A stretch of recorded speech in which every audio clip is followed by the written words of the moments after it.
what's up everybody? It's Luke here from Lifehouse, and just want to give Lifehouse College another shout out. If you haven't registered yet, this month you can still register for college, so get on that. The link is below. Join us. We've got like 300 students in college now. Big community online, lots of people, lots of single people. So you jump on there, you could find the love of your life and also learn a whole bunch of amazing studies. So it's going to be incredible. Tonight we are going to look at a finance series. We're going to be talking about financial freedom, and this series is seriously one of the things that could really have a big impact on your life. We're going to learn about what God says about finance. So get ready to take some notes. Seriously, tune into this because it's going to be incredible, life-changing. So here we go right now. Let's talk about financial freedom.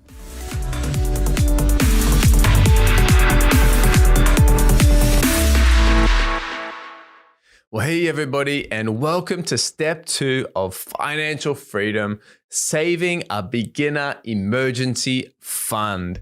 And if you're joining us for the first time, my name is Josh, one of the pastors here at Lifehouse, and we're just so excited about helping you win with money.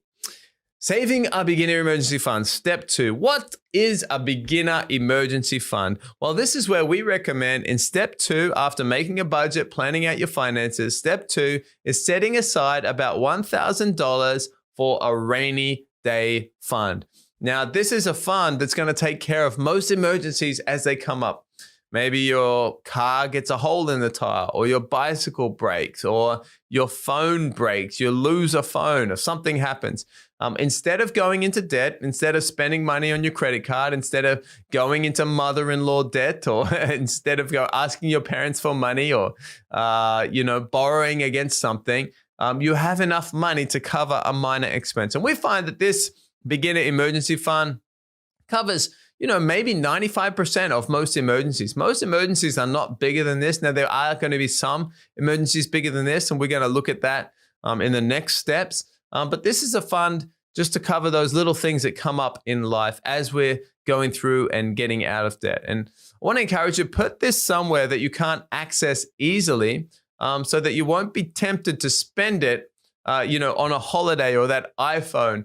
So you put this in an account maybe that doesn't have internet banking, or maybe doesn't have a card attached, because if easily accessible, it's easily spendable. So put it somewhere. Don't put it under your bed, of course. You may lose it. Now, Proverbs 21:20 says, "The wise store up choice food and olive oil, but fools gulp theirs down." I want to ask you, what do wise people do with their money in a good season? Well, Proverbs 21:20 says they store up food and olive oil. So in a good season, it's good to go ahead. It's good to have margin, and it's good to store up for a rainy season. I want to ask you today, maybe you're listening or watching, do you need plastic surgery? You may say, what? What are you talking about? I thought this was a financial freedom course. Yes, I'm talking about spending money on plastic. Maybe you've got trouble. You spend too much on your credit card or on your debit card. Maybe you need some surgery. You need to cut them up. Do you need plastic surgery? I would recommend, if you have trouble spending on a credit card, you need to switch to a debit card. And this is where the money comes directly from your bank account. This also helps with budgeting, and you can actually spend the money that you have. With a credit card, you can see the money that you've spent, but it's like looking in the rear vision mirror. You don't have a good, accurate perception on where you're going, especially if you're just getting started. But you may say, but what about the points, my credit card points? Well, oftentimes stores and companies, they have a point system, but they're just trying to get you to spend more money at the store. You need to see it for what it is. Be wise, live on the money that you have in the bank, not on what you can repay in the future. And, speaking with different wealthy people and people who are doing well in business in different areas of their life, I've never heard a wealthy person saying, see this beautiful house and car and family and all of this wealth I have. See all of this wealth. It's all because of credit card points. I've never heard anyone say that. And so let's not live our life a point system or plastic or anything like that. Maybe we need some plastic surgery if you've got too many cards or different things, and live on your own money. Don't live on other people's money. Plastic versus cash. We live in an increasingly cashless society. And of course, we're not going to try and fight that. It's useful and it saves us time. But we need to know that a study by Dun & Bradstreet, they found that people spend 12 to 18% more when using credit cards instead of cash. And actually, McDonald's has said that its average ticket is $7 when people use cards versus $4.50 for cash. And so all of this, use your phone, use your card, just pay here, pay there. You don't feel anything. And so you actually spend more money than if you had to get that coin out of your pocket. Now, I'm not advocating that we need to go back to cash and hold on to cash, but we do need to realize that it's easier to spend money than ever. And that's why a budget is so important, because even if we're spending on plastic or on our phones or different contactless ways of spending, we need to have a limit to how much we're spending. But there is a heart connection. When we spend cash, something physical, it actually connects to our heart, connects to our bank. When we spend something on a debit card, we do feel that because we know the money's coming out of our bank. When we spend money on a credit card, it's almost like we don't feel it because we spend it, but it doesn't come out of our bank immediately, but you will feel it the next month when it comes out of your bank. And so let's be wise with that. Maybe you need some plastic surgery if you've got too much plastic in your life. So saving up a beginner emergency fund. So let's go ahead. Let's save up that $1,000 initially. Some other things we want to get into practice in this step is life insurance. Big question. People often talk about life insurance. Now, life insurance is a wise thing to take out. This supports anyone that relies on your income, for example, your spouse or your kids, in the case of your death. Whoa, we don't want to think about that. But when you die, if you've got people that depend on your income, they need money so that they can live because they don't have you to make an income anymore. So what we need to do, a recommended amount, is to take out insurance that's equal to 12 times the income that is needed each year. So for example, if our family needs $100,000 per year, we should take out insurance 12 times that. That would actually be $1.2 million of insurance. That would be a lot. But this means that in the case of someone dying and their family needed $100,000, they could invest that money, $1.2 million, and that could be invested, and up to 8% could be drawn out each year to live on, leaving a buffer for the investment of 4% to grow and also account for inflation. Now, that's assuming that over average, as the average mutual funds, we're going to look at that in a later step, don't worry, are making an average of 12% per year. So the money is continuing to grow at 12%. You're taking out 8%, which would be $96,000 per year to live on. There's 2% maybe accounting for inflation, and there's a 2% buffer in case there's some down years or some up years there. Now, you may say, but I have a pension. Well, in most cases, a government pension will not cover a family's needs. And depending what countries you're in, there is social insurance and different things, but it's usually in the realm of, say, $1,000 a month or $1,500 a month, which is usually less than what a family needs. And so don't leave your family in debt, or don't leave your family struggling if you happen to pass away. And sometimes I know families that this has happened to them. We don't want to live like that. No, let's live comfortably. Let's live with margin. And if the worst thing does happen, that we know our families are taken care of because they have this lump sum. They're not going to spend it. They're going to invest it, but they're going to draw out 8% every year that they're going to live on and have the same income that they have had. All right, different types of insurance. There's term life insurance and there's whole life insurance, the two main life insurances. Term life insurance is the most simple and inexpensive way of life insurance. It's easily available. You don't need a broker. You don't need a salesperson. You just go online and you just sign up. The cost is approximately $10 per $100,000 of insurance. So it's relatively inexpensive. So for $100,000 of insurance, that would be $10 per month. For $1 million of insurance, that would be $100 per month. The term means that over the term, maybe that's 20 years or 30 years, that the price doesn't change. It doesn't go up as you get older. It actually just stays the same. So depending on how old you are when you start will determine your rate. How long should the term be? Well, in most cases, it should cover your kids growing up and going to college. So for example, if your child is 1 year old right now, you might want to get 20 years of term life insurance, which means you are paying insurance for 20 years. And then if you happen to pass away in 20 years, well, in 20 years, your kid is grown up, they're in college, they're good to go. And you've been saving, investing, and so your spouse doesn't need the insurance and your children don't need the insurance. So 20 years is fine. So that's the term of it. About 20 years is recommended, but you need to time that so when your children don't need it anymore. Whole life insurance, this is another type of insurance. This is a package of life insurance,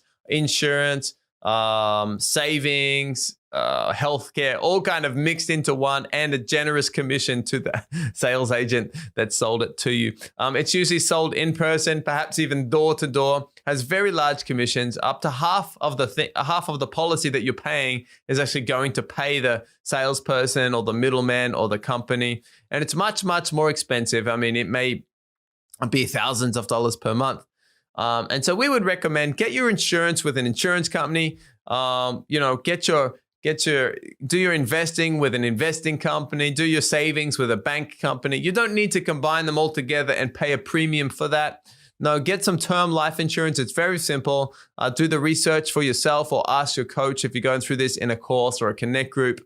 But don't, do your homework first. So have a look at that. So personally, we have term life insurance. For 20 years, it's going to cover us. It's going to cover the kids. We're going to be fine. And there's just a lot of peace of mind at that, hey, if I happen to pass away or the worst happened, that my family is taken care of. And so have a look into it. Be wary of anything that comes with a salesperson. Remember, anything that comes with a person or a salesperson, yes, it's good sometimes to get knowledge and advice, but you actually are paying a fee for that as well. So have a look online and at term life insurance. Medical insurance. What is medical insurance? Well, medical insurance is insurance to cover the gap between the government's health insurance, the public health insurance, and hospital fees that you may have. And oftentimes for a longer stay in hospital, it can be very expensive. Maybe it can be $50 or $100 per day, something like $3,000 a month, depending on what city, what country you're living in. And so medical insurance is going to cover that gap because that gap is not covered by public health insurance in most cases. So the cost to medical insurance is approximately $20 per month for up to $100 of coverage per day if you happen to get sick. It might be more expensive depending on your age. And most plans also include extra bonus payments, or they're going to give you extra money if you need extra cancer treatment or something like that, new or advanced treatments. And so this is relatively inexpensive. Yes, you may not use it, but if you are in hospital for an extended period of time, you would have wished you had medical insurance. In fact, when our second child, Rayma, was born, when our daughter was born, Rayma was born in the car. That's a story in itself. And but we were fine because we had this emergency fund. We were ready for that. And in fact, it turned into a blessing. We didn't end up using it, and we were actually blessed through that situation. But also when our fourth child, Jaira, was born, the doctors told Yuki that she had to stay in hospital for a month before he was born. So Yuki was actually on bed rest in hospital for a month. And that was actually really expensive. It was about $100 a day or more that we were going to have to pay. But luckily, we had the medical insurance. And so rather than us paying that extra $3,000 bill for that time in hospital, the medical insurance covered all of that. And so there's peace of mind there. Would recommend medical insurance for sure. And the last insurance that we would recommend is long-term disability insurance. This is similar to loss of life insurance, but this is insurance to cover your loss of income in case you have an accident that prevents you from working. This is more expensive than the other insurances because it's actually a lot more common. It's more common these days that if you had a car accident or something happened to you, that you're still alive, but maybe you can't work the job that you are working in. Maybe you use your hands to do things. I don't know, you might chop your hand off or something. You can't work, or maybe you got brain damage or brain trauma and you can't think or act in a certain way. And so this is insurance to cover, to give you money to cover your salary in case you can't work. So the approximate cost for this is about $50 for $3,000 per month salary. So it's relatively more expensive. And it is more expensive depending on your age. But once again, it's a peace of mind insurance. Maybe you're not going to insure up to your whole salary. Maybe that's going to be expensive, but you do want to have something that, hey, if I get a disability, if I get in an accident, if something happens, well, there's going to be insurance that's going to pay me a monthly salary because I can't work if that happens. And so these are the three insurances: term life insurance, medical insurance, long-term disability insurance. Let's get those into action during this step. And let's also save up our beginner emergency fund of $1,000. And let's get ready for anything. And when you get these three in place, you've got a budget, and you've got your emergency fund, you've got your insurances in place, you are doing better than 90% of people in the world. Now, you're going to have to do some research. You're going to have to fill out some forms. You're going to have to look at some stuff online. You're going to have to ask some questions. There's a bit of homework to these steps, but it's going to be worth it. And the peace of mind and the sleep easy, your husband or wife is going to thank you. And if something did happen, your family and your children, of course, would also thank you. So hope this step has been helpful to you. Can't wait for our next step, session 3 next time. But I'll tell you what, have a great week. If you have any questions, remember, ask your coach or ask your Connect group leader if you've got any questions about this step. But hey, have a great week. Looking forward to hearing from you, working all of this stuff out for this step. And we'll see you next time for session 3. Well, hey, everybody, and welcome to step 3 of financial freedom. My name's Josh. I'm one of the pastors here at Lifehouse.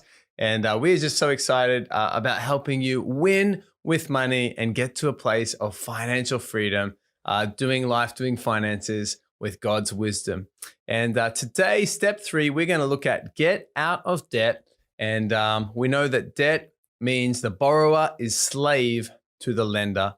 And debt is a weight around our neck that holds us back from everything that God has for us in life. And we won't be able to move into financial freedom as long as we have that weight of debt that's holding us back. And, you know, whatever we save or invest, if we still got debt at the same time, it's kind of like it's reversing. So every inch we gain by saving, if we've still got debt, there's a net zero. If we invest, but we've still got debt and there's an interest rate on that, it's kind of canceling each other out.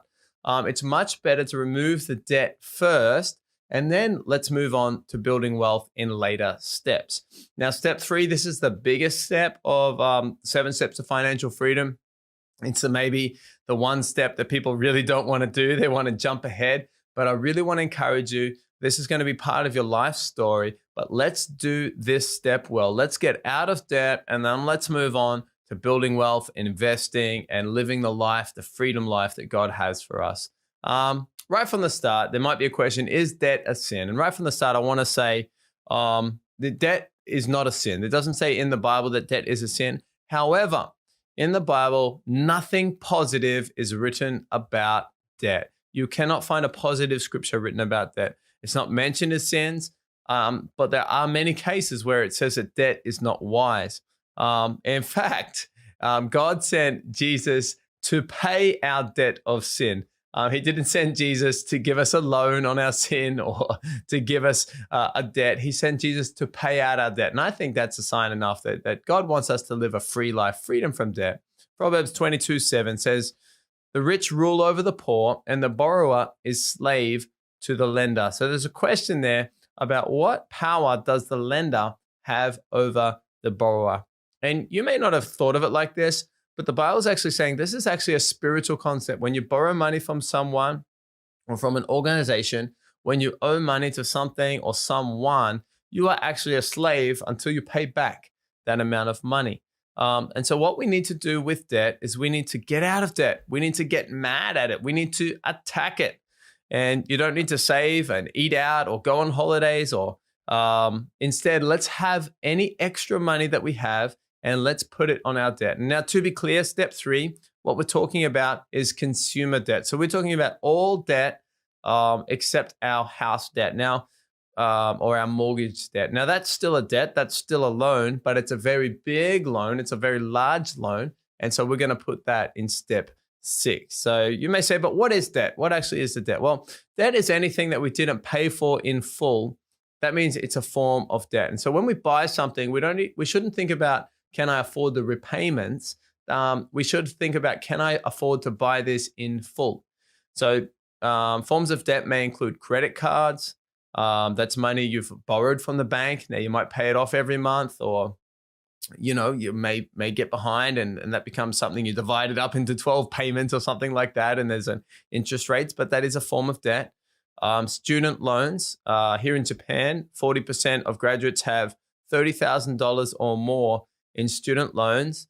Now, they may call them a scholarship, but a scholarship is still a loan if you have to pay it back. In America, in the USA, 70% of graduates have a student loan of $30,000 or more. And actually, that's growing year by year. It's actually becoming a little bit of a crisis there.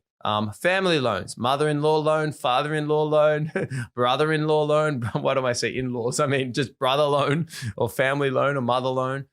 This is a form of loan. This is a form of debt. Personal loans, car loans. This is a big one. This is maybe the least recommended form of debt if there are any, because as soon as you drive that new car off the lot, as soon as you get that loan and you sign the paperwork and you drive away, that car is actually going down a lot in value, but your loan is not going down a lot. You've still got to pay that off. And housing loans. So obviously housing is also a mortgage and a loan in most cases, but we're going to put that aside until step 6.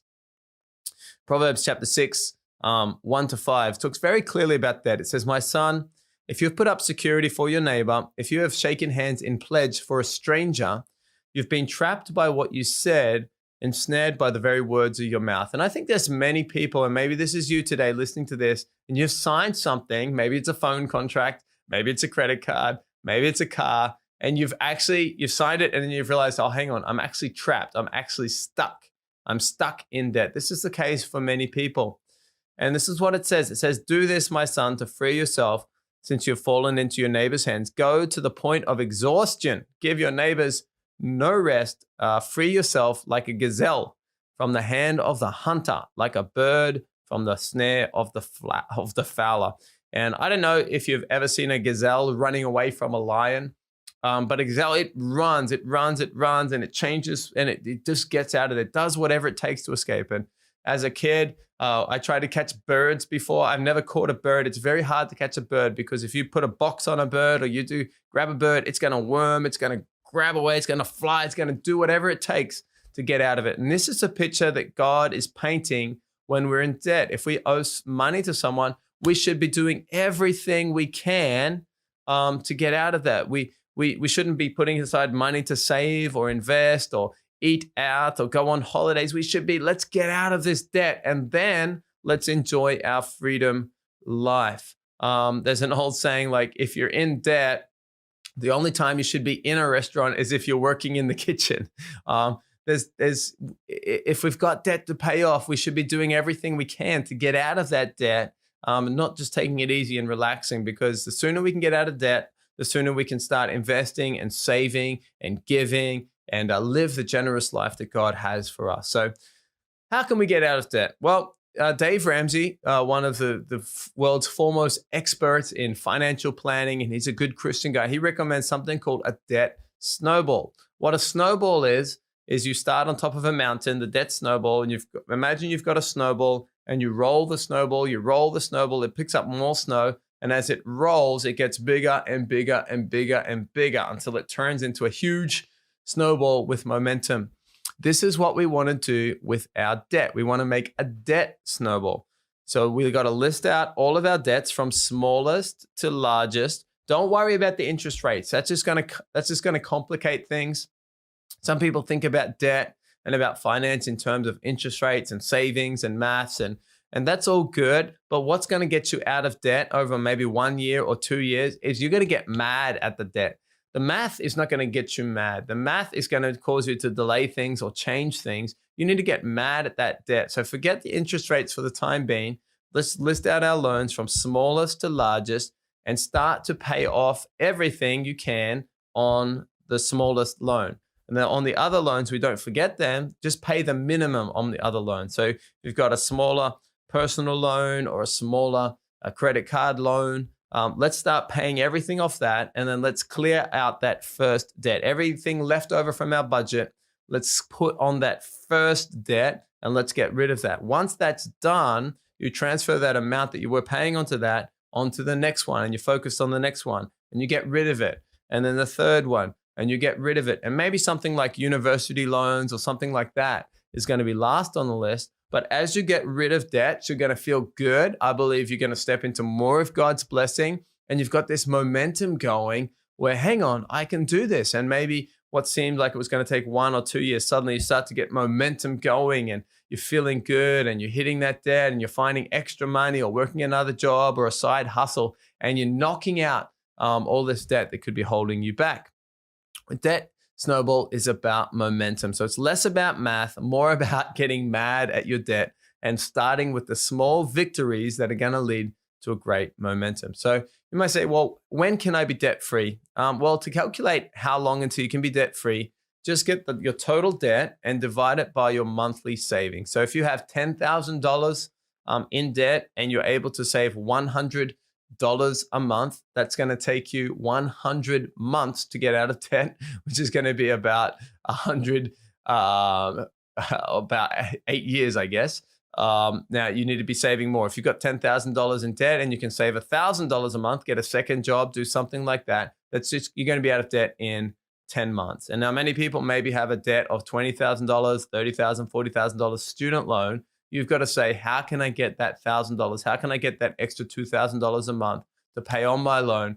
And most people that we talk to, most people that we coach, most people that we help in a connect group can get out of debt in 1 to 2 years. And so if you feel like, well, this timeline is too long, or maybe I can't do it, you need to either adjust your budget, get a second job, or feel free to talk with someone, a pastor or your connect group leader, and say, could you give me some advice on this? I remember for Yuki and I, my wife Yuki and I, we were married. We just started to have children, and we were looking at buying an apartment. And we saved up money. God had been blessing us, and we'd saved up money to buy an apartment, to put a deposit down, and to get a mortgage on an apartment. And just when we were about to sign the paperwork, I felt God speak to me about looking at my old university loan, my student debt. And I hadn't thought about that in a long time, because I was from Australia, lived in Japan, and Australia had an agreement that if you lived overseas and you weren't earning money in Australia, then you didn't actually have to pay off your student loans. And it was a loophole many Australians were using. But then I looked into that, and actually at the end of that year, they were going to make a law to say, even if you're living overseas, you needed to pay back your student loans. And I felt more than that. I felt God say, before you buy the house, I want you to pay off your student loans first. And so I got the password, I logged in online, and I was surprised that my student loan that was $20,000 had now grown with interest. Even just the 2% interest rate had now grown to about $30,000. I'd completely forgotten about it. And so I had to go to Yuki and I had to say, well, sorry, I didn't tell you this when we got married, but that university I went to, actually there was a student loan to that, and that money that we've saved for the house and worked hard and we've been saving for many years to buy the house, I feel like God is saying we should put that and pay off the student loan and then get into a place of moving into the house. And of course, Yuki said, yes, maybe not initially, and maybe it took a few days to forgive me, but we took all of our money and we said, we're going to pay off that loan. And we paid it off and clicked that button. I think it was on the last day of the year, December 31st or something like that. And I tell you what, as soon as we clicked that button, I felt so good. We felt so good. We just felt the peace of God, the blessing of God. And it was like there was a weight we had, or a weight I had on my shoulders that I didn't even know I had. But when I paid it off, it was like that weight lifted. And what happened? We thought, wait, maybe we're going to be set back a while for the house. Things were good with work at the time and with the business at the time. And we were able to get into that very same house that we were actually about to put the deposit down on. We were actually able to buy a dream apartment at that time. We probably need a larger apartment now with 4 kids. We only had 1 child at that time. But I tell you what, I believe we were able to get in there, and it was a blessing because we were doing things right. And sometimes if you have debt, and there's a blessing coming. When you've got debt, sometimes that thing that was meant to be a blessing, like a new house or buying something new or that new relationship or something, oftentimes I believe the enemy can use things like debt to turn that blessing into something that's not so good. For example, when you've got university loan or you've got a big amount of debt and you stretch yourself and you buy that new house, but you don't have any margin, what happens if the hot water system blows up? Or what happens if the air conditioning stops working? Or what happens if there's a disaster? And if you're stretched too thin, suddenly that very thing that was supposed to be a blessing that God has for you as a blessing can turn out to be the opposite case. And so I want to encourage you, let's get out of debt first before we start investing, before we start buying a house, before we start moving on to these next steps, because that's the plan that God has for us. God wants us to be not the borrower. The borrower is slave to the lender. God wants us to be the head and not the tail. And so I want to encourage you in this step, why don't you list out the debts that you have? Now, don't be embarrassed or ashamed by this. Maybe this is just your first time learning about it. Look at your credit card debt, or look at your family debt, or your mother-in-law debt, or look at any car debt, or look at even your house debt at this stage, or your university debt for many people. Let's list it out and let's get on a plan that I want to get out of debt. I don't want to have this debt hanging around my neck until I'm retired or until I pass away. And I don't want to give this debt to my children. I want to get out of this debt now in this 1 or 2 year period of my life. And then I can move on to complete financial freedom. And I know it's strange, but there is a weight that's around us when we have debt that we don't even realize. But when we pay it off, I tell you what, people are so overjoyed. People are so happy. And I've never had so much good feedback. So many people come and thank me for saying, at first I thought this was a bit too much. At first I thought this was okay. I was doing okay. But then I got rid of the debt and now I just feel free. Now I just feel peace. Now I've seen the blessing of God come into my life in different ways that maybe I wouldn't have had unless I'd been out of debt. And so I really want to encourage you, take this step seriously. It's the biggest step. Let's get out of debt in 1 to 2 years. If you have no debts, congratulations. Move on to step 5. But if you do have debt, or step 4, sorry, but if you do have debt, let's list it up. Let's be getting out of it. And if you need some help, talk with your coach, talk with your Connect group leader, or talk with a pastor and say, hey, this is my situation. This is where I'm at. Could you give me some advice on how I can move past this? So come on. Excited to hear your debt snowball stories. This is I believe when you get past this step, when you can do this, it's the biggest mountain, but when you can get through this step, you will feel so good. You'll have the peace, the blessing, ready to move into further steps. So come on, excited to hear from your stories. Come on, let's be getting out of debt. And after that, we'll see you in the next step, step 4. So have a great week, and we'll see you at the next session. Hey, welcome back, guys. I hope that you guys absorbed a bunch of this stuff about financial freedom. And so good to learn about this. But if you don't know Jesus, hey, today you can know Jesus in your life. It's the best decision you will ever make, is to invite Jesus into your life. He loves you, wants to come into your life today. And I want to just pray for you right now if you want to receive Jesus. Okay, so let's pray together. Jesus, we thank you. We believe in you today. Come into our lives. We'll follow you. Amen. Amen. If you just prayed that prayer, just a simple prayer like that, I believe God will answer your prayer. We'd love to help you out. So definitely send us a message. I'm sure there's a local pastor where you are who would love to get in touch with you and just help you walk that journey with following Jesus. Now, we actually have a bunch of these studies, all of what we're talking about tonight. We actually have Blue Book studies, so you can jump onto the Lifehouse app, and in there is the Blue Book where we use in our small groups. There's studies in there on financial freedom. I think there's 6 or 7 studies. Jump on there, check it out. You can do that with your small group. And next week we're going to be back talking about the next subject. It's going to be powerful, so make sure you tune back in next week to be part of more financial freedom. Now, if you want to give, please jump onto mylifehouse.com/give. Links are below. Choose your campus. Be a part of supporting your local campus, your local church. It's a great thing to support your local church. And we're really praying God's blessing over your life as you do that. So links are below for that. Let's be faithful and give and build the house of God together. Have an amazing week, guys. We'll see you back here next week.